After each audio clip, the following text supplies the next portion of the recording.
plateau, je suis accompagnée de frère Félix et Soulier, c'est ça, et pasteur Dan.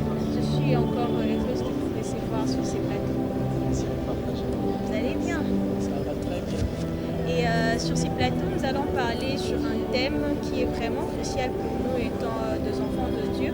C'est comment être imitateur du Christ. Et comment être imitateur du Christ, nous allons le partager ensemble avec le homme de Dieu qui est avec nous. Car la Bible nous dit dans le livre d'Éphésiens 5, 1 à 2, « Soyez donc les imitateurs de Dieu, puisque vous êtes ses enfants bien-aimés, et vivez dans l'amour en suivant l'exemple de Dieu, de Jésus-Christ. » Voilà. Pasteur Dan, vous allez bien? Par la grâce de Dieu, vous allez bien.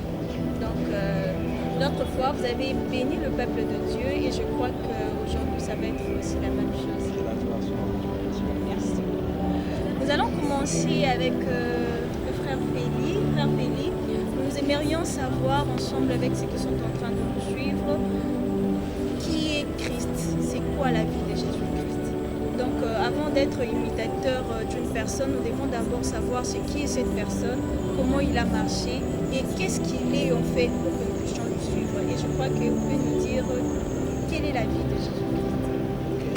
Merci beaucoup, Madame Dorcas, pour la parole. Et je salue aussi l'homme de Dieu, Esther Daniel. Je suis très content de partager avec vous. Vraiment, moi je me dis toujours, partager la parole de Dieu, ce n'est pas un privilège, c'est une responsabilité. Parce qu'il y a des gens qui sont en train de nous suivre. Et je crois que par la grâce de Dieu, on va être une bénédiction complète. Amen. Pour répondre à votre question, Jésus-Christ est, je dirais, la merveilleuse personne de tout l'univers. Okay. Avant de commencer, avant d'aller très loin, il faut d'abord savoir que Jésus-Christ, il était un homme. Par là de sa vie, il a vécu sur terre. Il est né à Bethléem, au temps du roi Hérode. Il a grandi à Nazareth, mais il a commencé son ministère à Capernaum. Donc on s'est dit que cet homme était un homme qui était en mouvement. Si vous regardez dans Matthieu chapitre 2, comment est-ce que le roi Hérode, lorsqu'il a eu l'information qu'un roi devait naître à Bethléem, les mages avaient des précisions claires sur sa naissance. La Bible dit que le roi Hérode s'est révolté, s'est réveillé pour mettre fin à sa vie. Gloire à Dieu, peut-être parce qu'il s'était réfugié en Égypte. Donc Jésus-Christ était d'abord, de manière simple, il était un être humain. Quand je parle, il était un être humain, il avait des émotions, il avait des sentiments. Si vous regardez dans les Écritures, quelque part, Jésus même a eu à pleurer lorsqu'on l'a invité chez Lazare. Il avait l'eau et le sang. Oui, il avait l'eau, il avait les émotions. Mais Jésus-Christ, pour l'imiter, on doit savoir qu'il n'est pas seulement un homme, mais il est aussi Dieu. Il a vécu non seulement comme étant un homme, mais il a vécu aussi comme étant un Dieu. Voilà pourquoi dans Éphésiens, dans Philippiens, quelque part, la Bible dit, lui qui était égal à Dieu, il était 100% Dieu. Si vous regardez même dans Jean chapitre 1er, la Bible dit qu'au commencement était la parole. Et la parole était avec Dieu. Et Dieu lui-même était la parole. C'était le Seigneur Jésus-Christ. Donc il était non seulement un homme, mais il était aussi Dieu. J'aime toujours donner cette illustration dans l'histoire de Lazare. Jésus, on l'a dit, celui que tu aimes est malade. Il a traîné environ 2 jours. Mais la Bible dit, le 4e jour, lorsqu'il est venu, il y avait des Juifs, il y avait des Romains, il y avait beaucoup de gens qui consolaient Marie et Marthe. Et la Bible dit que Jésus fut ému de compassion et il plaira. Jésus plaira. Donc là, c'était dans son humanité. Mais dans sa divinité, vous verrez, Jésus-Christ a non seulement pleuré comme humain, mais comme étant Dieu. Il a parlé, il a dit Lazare sort. Et c'est lui qui était mort pendant 4 jours. La Bible dit qu'il est ressuscité. Donc on comprend qu'il était non seulement un être humain, mais il était aussi Dieu. Parlant de sa vie sur terre, cet homme qui était Dieu, son humanité, il était différent de tous les hommes. Il était différent de tous les hommes. Je vais aller rapidement. L'une des choses qui caractérisait cet homme de Jésus, c'était sa soumission à la volonté de Dieu. J'aime toujours ce texte dans Jean chapitre 4.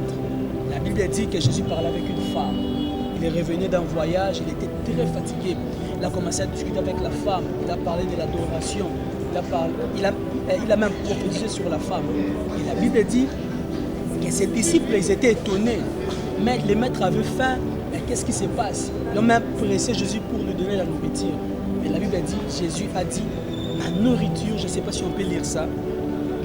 Jean chapitre 4, les versets 33 à 34. Les disciples se disaient donc les uns aux autres, ils se disaient entre eux, quelqu'un leur a-t-il apporté à manger? Parce qu'il avait faim. Là, dans son humanité, il avait faim.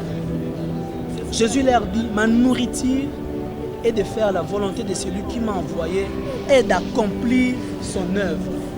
C'est-à-dire, cet homme, bien qu'il vivait sur terre, il avait les émotions, il avait des passions, il était un être humain.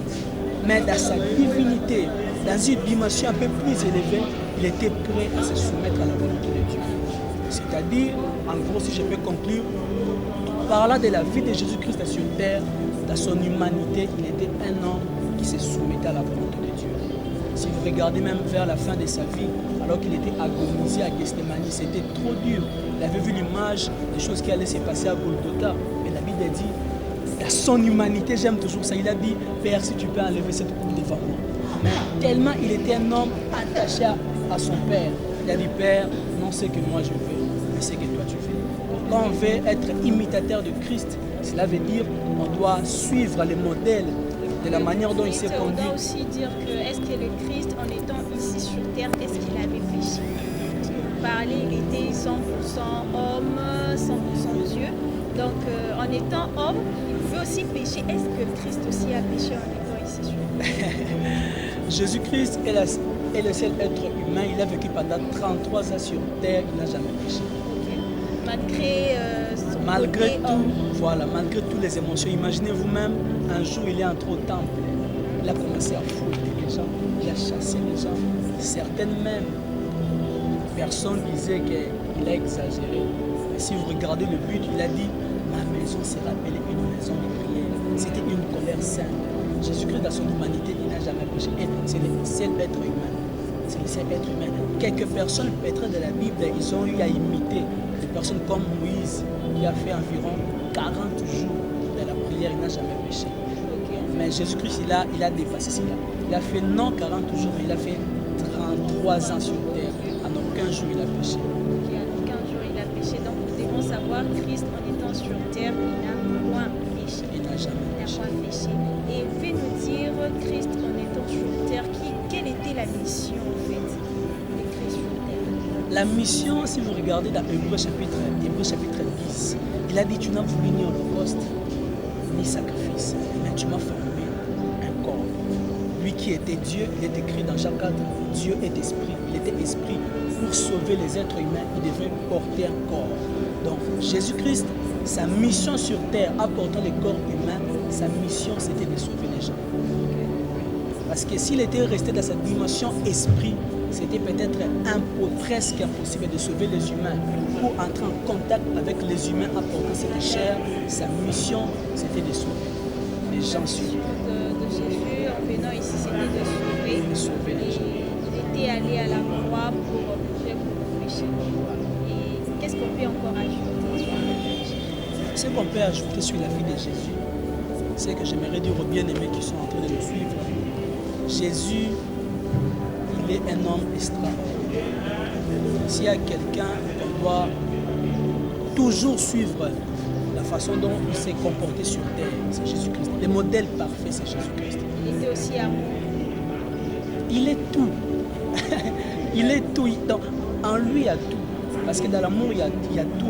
Il y a la patience, il y a la bonté, il y a tout. Donc, si je peux conclure, Jésus est le modèle parfait. Un chrétien qui veut parvenir à la perfection, qui veut entrer dans la félicité éternelle. Nous devons suivre Jésus-Christ. Même dans son humanité, si vous regardez la façon dont il s'est comporté, même, j'ai fini par ici, même un jour il est écrit que Jésus a dit aux personnes qui l'entouraient, qui est mon frère, qui est ma sœur. C'est celui qui est en train d'écouter ma parole et faire la volonté de mon Père. Si vous regardez bien à la fin, Jésus-Christ était sorti pour aller suivre ses parents. Donc dans son humanité, Jésus-Christ était même docile vers ses parents. Donc Jésus-Christ est le modèle qu'un bon chrétien qui veut parvenir à l'affection et à la perfection qu'il va suivre. Donc nous devons suivre Christ comme notre modèle parce qu'en étant ici sur terre, vous avez dit, il n'a point péché. Il était vraiment sur le droit chemin, sur sa mission. Le but était vraiment d'accomplir ce que son Père lui a envoyé sur terre. Voilà, de sauver l'être humain malgré ses péchés. Donc, vous devez savoir qu'il s'est fait pécher lui-même pour mourir à la croix. Ce jour-là, il a dit mon Père, pourquoi m'as-tu abandonné? Nous pouvons voir qu'en ces moments, à ce moment-là, il était devenu péché. Il était devenu péché pour nous. Merci beaucoup, frère Nelly. Nous allons parler avec le pasteur Dan. On vient de nous parler qui est réellement le Christ. Nous avons su c'est le Fils unique de Dieu qui a accepté de descendre ici sur terre, de donner sa vie à la croix, de marcher dans la droiture sans péché, malgré le côté qu'il était humain. Mais il a accepté de tout faire pour que nous soyons sauvés. Et pasteur Dan, nous voulons savoir pourquoi être imitateur du Christ. Nous sommes là, on peut être imitateur de pasteur Marcelo, on peut être imitateur de notre président, de nos parents. Mais pourquoi c'est important d'être imitateur du Christ? Alors, déjà merci pour la parole. Merci. Pourquoi être imitateur du Christ? Parce que le Christ est celui qui est venu du ciel afin de nous sauver.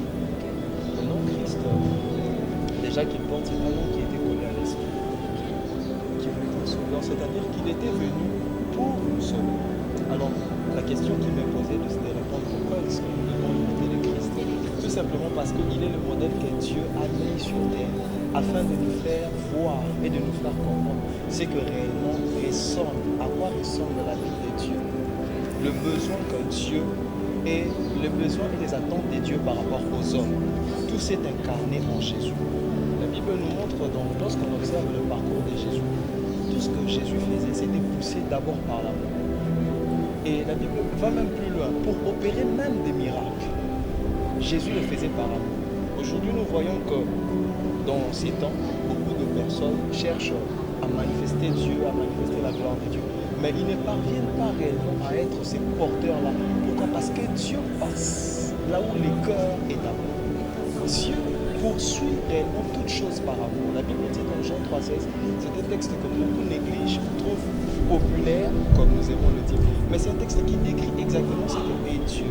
La Bible dit, car Dieu a tant aimé le monde. Dans cet amour dont Dieu a aimé le monde, dont il s'agit dans Jean 3,16, c'est un amour où l'homme n'a rien à faire, où l'homme n'a rien demandé, où l'homme ne mérite rien. Mais à cause de l'amour dont Dieu a aimé le monde, il a donné son Fils unique. C'est un amour qui traduit exactement ce qu'est notre Dieu. C'est celui-là qui a la capacité de mettre à disposition des hommes ce dont ils ont réellement besoin sans que l'homme ne comprenne que c'est ça dont il a besoin. Voilà pourquoi lorsque Jésus est venu sur la terre, il a été persécuté, il a été refusé. Beaucoup de personnes n'ont pas cru que c'était lui le Messie. Parce que selon le modèle des hommes, celui qui vient pour sauver doit venir avec une certaine manière que les hommes se sont déjà calqués. Et cela, ça fait que beaucoup passent aujourd'hui à côté même de bénédiction, de visitation lorsque Dieu se présente devant nous. Pourquoi? Parce que nous voulons que Dieu fasse les choses à la manière des hommes. Mais la différence entre l'être charnel et l'être spirituel déjà, c'est au niveau de l'amour. Le monde a tout, mais le monde n'a pas l'amour. Voilà pourquoi c'est par amour que Dieu a envoyé son unique Fils sur la terre afin de nous sauver. Alors pourquoi est-ce que nous devons réellement être imitateurs de Christ? Tout simplement parce que la Bible est en train de dire, c'est Jésus qui parle et dit, j'ai donné ma vie, il faut que vous aussi vous donniez vos vies. En fait, dans la mission que Christ était venu accomplir sur la terre, comme l'homme de Dieu venait de le dire, c'était de sauver l'homme. En répétant la chair, il est venu pour sauver l'homme. Mais cette mission ne s'est pas arrêtée avec la personne de Jésus. Jésus poursuit cette mission au travers des hommes qui ont été, comme le dit 2 Corinthiens 5,17, des personnes qui ont été transformées à l'image de Christ. C'est-à-dire que Christ, dans l'homme, permet à l'homme de faire ce que lui il aurait fait en étant dans la chair. Voilà pourquoi vous avez, comme l'homme de Dieu l'a dit, Jésus est en train de déclarer, tu m'as fabriqué un corps. Et dans ce corps, Christ est venu, il est mort à la croix et ressuscité le 3e jour. Et c'est ainsi que par nous qui avons cru en Jésus, par ces corps, Dieu passe afin de sauver aussi d'autres vies.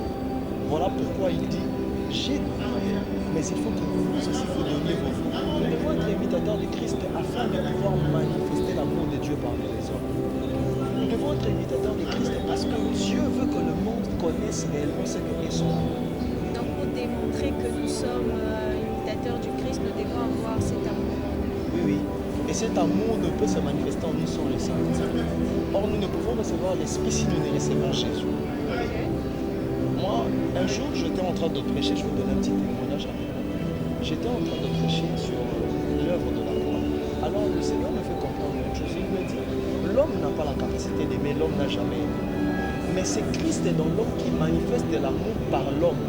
Et ce qui fait passer l'homme pour une personne qui aime. Mais en réalité, c'est le Jésus qui vit dans l'homme qui aime et qui manifeste cet amour au travers de l'homme.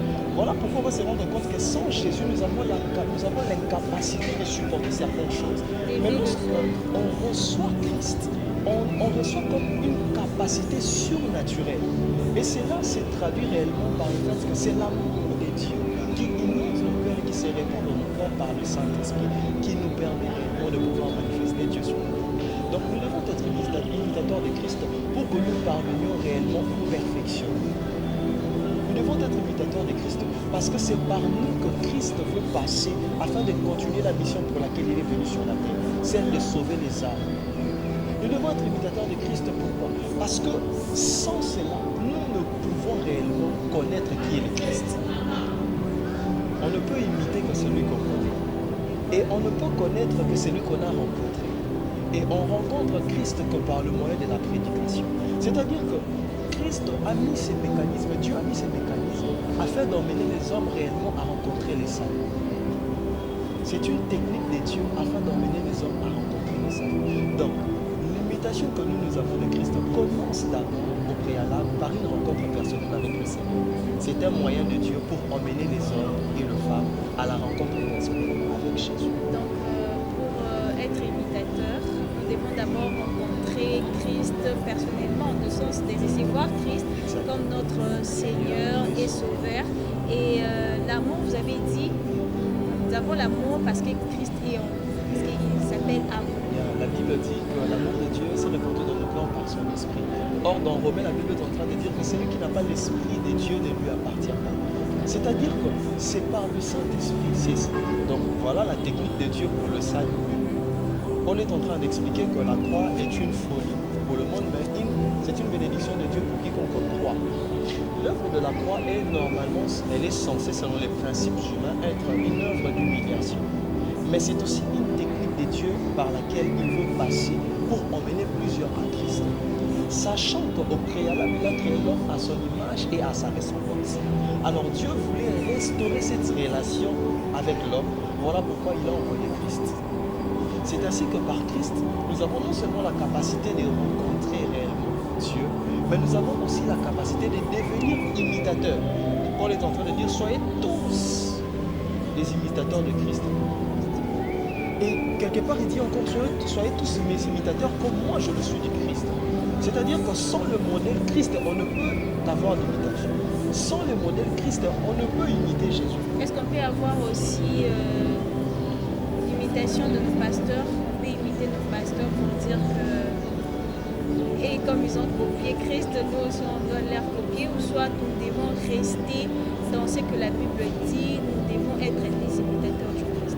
Alors, parce que plusieurs personnes imitent leur pasteur, je dis par leur coiffure, par leur habillement. C'est dit non, je suis en train d'imiter en fait mon pasteur, sa manière de faire, sa façon de faire les choses. Est-ce que selon la Bible, nous devons aussi copier ou soit nous devons juste être dans la marche de Christ? Okay. L'imitation, je veux préciser une chose.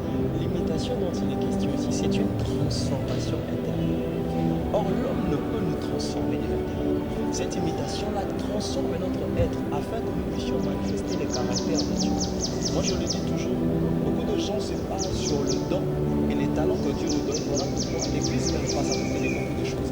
Or, en réalité, l'image, l'imitation, c'est la véritable image ressemblante de Dieu, de l'homme, en fait, que l'homme peut avoir de son Dieu. C'est dans la transformation de son caractère. Voilà pourquoi Jésus est en train de dire que si un homme est né de nouveau, il ne peut voir le royaume des cieux. Jésus est en train toujours de ramener l'homme à une transformation. Il est en train de ramener l'homme à un changement. C'est-à-dire que l'imitation dont il s'agit ici, ce n'est pas une imitation physique basée que sur les choses qui sont charnelles et qui peuvent être vues, mais c'est une transformation intérieure qui nous emmène à manifester les caractères de Dieu au travers d'un homme. Donc cette imitation-là nous permettra de manifester les attributs de Dieu, chose qu'un homme charnel ne peut pas faire. Ne peut pas faire. Merci beaucoup, Pasteur Dan. J'ai aimé ce que vous avez dit. L'imitation qu'on est en train de parler, c'est à l'intérieur, être intérieur, qui doit changer ses comportements, faire ce qui est le comportement du Christ. C'est qu'on Nous avons appelle vu, voilà, l'épuisement. Donc, faire la transformation de vie. La personne qui vivait dans le péché, commencer à vivre dans la vie du Seigneur, Christ qui n'a jamais péché. Et si nous voulons être imitateurs du Christ, nous devons être complètement lavés de nos péchés comme il a dit. Merci beaucoup, Pasteur Dan. Revenons avec le frère Félix. Le pasteur Dan vient de parler, de nous dire le pourquoi nous devons être imitateurs du Christ. Il a dit le pourquoi nous devons être imitateurs du Christ. Et nous aimerions encore savoir comment l'être. Oui, nous devons être imitateurs du Christ. Oui, nous devons suivre tel que moi. Je ne sais pas. Je suis là, j'ai écouté ce que le pasteur Dan a dit, mais je ne sais pas comment réellement être imitateur du Christ. J'ai su le pourquoi. Mais maintenant, je voudrais savoir comment être en fait imitateur du Christ. Merci beaucoup, Madame Casper. Et revenant un peu par rapport à ce que l'homme de Dieu a dit, j'ai aimé une partie qu'il a dit. L'imitation dont nous sommes en train de parler, c'est une transformation de l'intérieur. Il a même parlé de l'histoire de Nicodème, où le Seigneur l'a dit, tu ne peux entrer dans le royaume, entre guillemets, tu ne peux imiter le Seigneur sans pour autant naître de l'eau et de l'esprit. Naître de l'eau, dans ce contexte-là, ça n'a rien à voir avec le baptême. Naître de l'eau dans ce contexte, c'est naître de la parole de Dieu, parce que l'eau symbolise toujours la parole de Dieu. Donc, si on veut savoir comment imiter le Seigneur, on doit naître de l'eau. On doit suivre le modèle de la parole de Dieu. C'est ainsi que vous verrez dans Matthieu chapitre 28, le Seigneur est en train de donner l'ordre de mission à ses apôtres. Il a dit, allez faire de toutes les nations des disciples. Mais j'aime à la fin, il a dit, enseignez-leur d'observer. L'enseignement est différent de la prédication. L'enseignement, c'est comme si vous êtes en train de socialiser, c'est-à-dire d'intérioriser des valeurs. Enseignez-leur ou bien intérioriser des valeurs années où ils doivent observer cela afin de devenir mes imitateurs. C'est-à-dire quoi? Quand on veut être imitateur de Jésus-Christ, on doit accepter, on doit accepter à être intériorisé par la parole de Dieu. On doit accepter cette transformation de la parole de Dieu. Tu ne peux être imitateur sans pour autant accepter la parole de Dieu. Voilà pourquoi le Seigneur a dit dans le livre d'Apocalypse, heureux l'homme qui garde la parole de Dieu. Les mots même heureux là en hébreu veut dire béni soit celui. Donc le Seigneur est en train de nous montrer les bénédictions qui est attachée en gardant la parole de Dieu ou bien en acceptant de vivre par rapport à la parole de Dieu. Donc si nous voulons être les imitateurs, les modèles, les chemins à poursuivre, c'est de suivre la parole de Dieu. Parce que la parole de Dieu, c'est le seul élément qui peut nous transformer afin d'entrer dans le royaume comme le Seigneur avait dit à Nicodème. Je commence à dire ça. Merci beaucoup. Donc, la parole de Dieu, comment nous devons être imitateurs du Christ, c'est d'abord en suivant ce qui est la parole de Dieu, c'est ça? En se laissant transformer. Parce que Mais la parole de Dieu transforme. Comment on fait pour se laisser transformer? Lorsque tu mets ce que le Seigneur a dit en pratique. Parce qu'il y a une différence de recevoir et de mettre en pratique. Parce que plusieurs reçoivent aussi. J'aime toujours cet exemple que le Seigneur a dit dans le livre de Marc, si je ne me trompe pas. Là où il a parlé du semeur et de la semence. Il a dit que le semeur était sorti pour s'aimer. Il y a une partie de la semence qui est tombée le long du chemin. Les autres parties elles sont tombées dans une terre où il y avait des pierres. Et d'autres parties étaient tombées, malheureusement, il y a eu les oiseaux du ciel qui sont venus pour enlever. Mais il y avait la dernière partie qui était tombée sur une bonne terre. Le Seigneur a dit que cette bonne terre, ce sont des hommes et des femmes qui non seulement écoutent la parole, mais ils mettent cela aussi en pratique. C'est-à-dire, pour comment devenir imitateur. Non seulement tu reçois la sémence, mais tu dois aussi mettre en pratique. C'est ça le problème des chrétiens d'aujourd'hui, surtout ici à Kinshasa. Beaucoup de gens écoutent la parole de Dieu. Nous partons de montagne en montagne, on nous prêche, on nous enseigne, on prophétise sur nous. Mais les gens ne deviennent pas des imitateurs parce que nous sommes incapables de mettre la parole de Dieu en pratique. Et aussi, les gens se disent écouter la parole et non suivre ce qu'on nous dit. Parce qu'aujourd'hui, c'est vraiment fréquent dans nos églises où tu vois une personne qui est là, il vient chaque jour, mais tu lui vois dehors en train de vivre une vie qui n'est conforme pas à la parole. Je reviens à ce que l'homme de Dieu. Les problèmes à ce niveau-là, on doit comprendre, il n'est pas encore transformé. Parce que quand tu es transformé, mettre la parole de Dieu en pratique, ça ne deviendra pas un problème pour toi. Ça sera quelque chose de naturel. Tu ne forceras pas. Parce qu'il est en toi. Le Seigneur est en toi. L'Esprit de Dieu est en toi. Donc tu vas être conduit par le Saint-Esprit sans pour autant sauver. Voilà pourquoi même le Seigneur a dit sans moi, vous ne pouvez rien faire. Donc on ne peut mettre la parole de Dieu si on laisse la place au Saint-Esprit d'agir. Donc pour être aussi transformé, pour être imitateur du Christ, on doit aussi se laisser conduire par le Saint-Esprit. Effectivement. Okay, merci beaucoup, Frère Billy. Pasteur Dan, qu'est-ce que vous pouvez ajouter sur ce qu'on est en train de parler de comment être imitateur du Christ? Donc, qu'est-ce que vous pouvez ajouter et que ces gens-là qui sont en train de nous suivre puissent au moins comprendre comment être imitateur du Christ? Alors on va lire juste deux textes de la Bible rapidement. Je suis d'abord dans Josué 1, je lis 3 ou 4 versets seulement. La Bible déclare ceci. Après la mort de Moïse, serviteur de l'Éternel, l'Éternel dit à Josué, fils de Nun, assistant de Moïse, mon serviteur Moïse est mort, maintenant donc, dispose-toi à travers le Jourdain avec tous ces peuples pour entrer dans le pays que je donne aux Israélites. Comme je l'ai promis à Moïse, je vous donne tout endroit où vous poserez vos pieds. Votre territoire s'étendra du désert jusqu'aux montagnes du Liban, du grand fleuve Euphrates, à travers tout le pays des Hétites, jusqu'à la mer Méditerranée, à l'ouest. Et là, Dieu est en train de rappeler à l'homme le promesse qu'il a fixée par rapport à sa vie.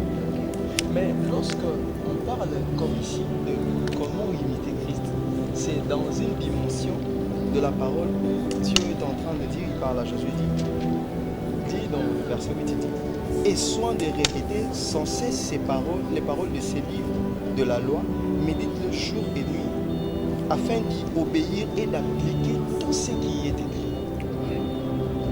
Et encore, dans le psaume premier, du premier au troisième verset, la Bible déclare, heureux l'homme qui ne marche pas selon le conseil des méchants, qui ne va pas se tenir sur le chemin des pécheurs et qui ne s'assied pas en compagnie des moqueurs.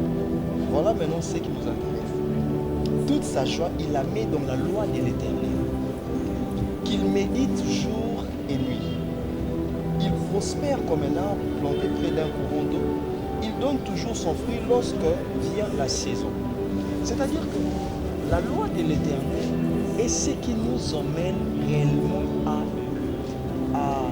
être transformés réellement à l'image de notre Créateur, à l'image de notre Sauveur.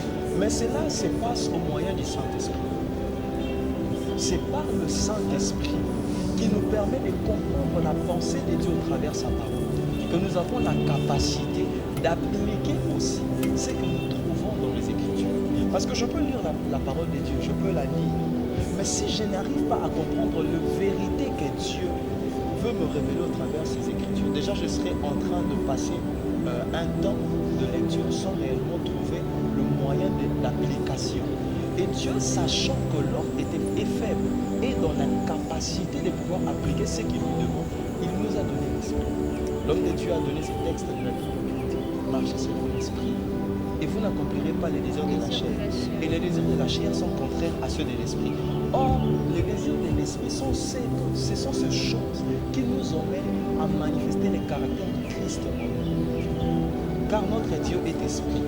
Voilà pourquoi même la Bible ramène l'adoration aussi. Jésus les ramène dans la dimension spirituelle. Il dit, les vrais adorateurs adoreront le Père en esprit et en vérité. En fait, Dieu veut faire comprendre une vérité très très importante. C'est que pour imiter Christ, cela ne se limite pas seulement dans sa dimension charnelle, mais dans la dimension spirituelle de sa tête. C'est-à-dire Jésus, il était humain, il a vécu sur la terre durant 33 ans, il a marché. Mais c'est dans sa dimension spirituelle céleste qu'il a pu réellement accomplir les desseins de Dieu, celui de réconcilier les fils d'avec le Père. Donc sans le Saint-Esprit, nous ne pouvons pas imiter Christ.